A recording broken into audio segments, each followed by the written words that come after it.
Hey, you're watching Mays Homestead Chronicles. We've got a brand new mobile brooder here with us that we just built. Got it burned to seal it real nice, put some oil on it. I'm going to show you how this thing works. So this is the top door here.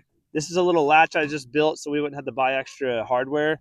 We happen to have this handle, so we just installed that, but this comes open and it shuts. We have some boards right here so that when we go to shut it, it won't fall through. This just keeps the predators out. They can't pull this up. Then over here on this side, we've got another little hatch. This thing has a little latch on it that is raccoon proof. So you've got to pull this back and then up. That opens up there if we want to let them out here on pasture. But the main reason we've done this, guys, is because we want to have an area where our broody hen can raise her chicks without having to be worried about being harassed by other chickens where they might come in and eat their feed, drink their water. So like over here, we've got some chicks with their mothers, about 9 of them in here with a silky mother. And so she's already occupying this one. And then we've got some more in this other coop that I need to get out here on pasture. So here's a regular brooder that, is a good example of just a typical conventional brooder that, it works nice when you're first getting them started out. But once, about a week or so has passed, it's good to get them out on the pasture where they can get their feet on the earth and eat bugs and weeds and things like that. And the mom can start showing them how to be chickens. All right, so we're going to go ahead and come in here and get this mama hen and her chicks and move them out into the mobile brooder. My son's going to start snagging them here.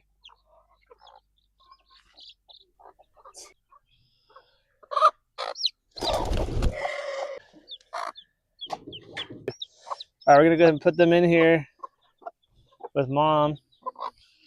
If you're wondering why we made it this narrow, is because we had this piece of metal to work with, which someone was throwing away. So we basically just customized the coop to make it fit perfectly with this piece of metal to give them shade from the sun and also protect them from the rain and things like that.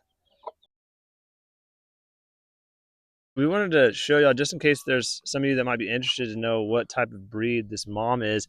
This is a white leghorn silky cross. So her father was white leghorn and mom is silky. And she is a really good egg layer, a good brooder, and a good mom. One of the benefits of having this door on top like this is that we can lift it up. So my son, he's just gonna be able to put the food right in real easy and their water. And then again, this is going to allow them to be in here and not be harassed by the chickens because they're not going to be able to get inside to eat their food and things like that. Once the chicks have had plenty of food in the morning and they've been, eating here and there, sometimes like once they get old enough, we might open the door like we have on this one. This mom has been in here longer, so we let her out. She's actually over here with her babies right now. And so she's able to get a lot more bugs out here than she would in the chicken tractor over there.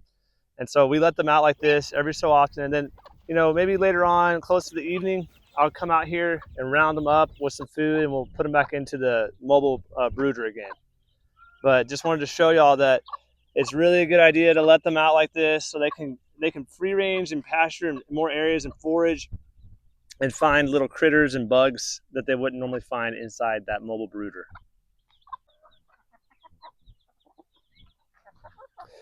All right, hey, if you're wondering how much it cost us to build this thing, so obviously this top part was free, but as far as all the wood and the screws and hardware that we have here, it costed about $35 roughly, which I think is really good for building a mobile brooder like this.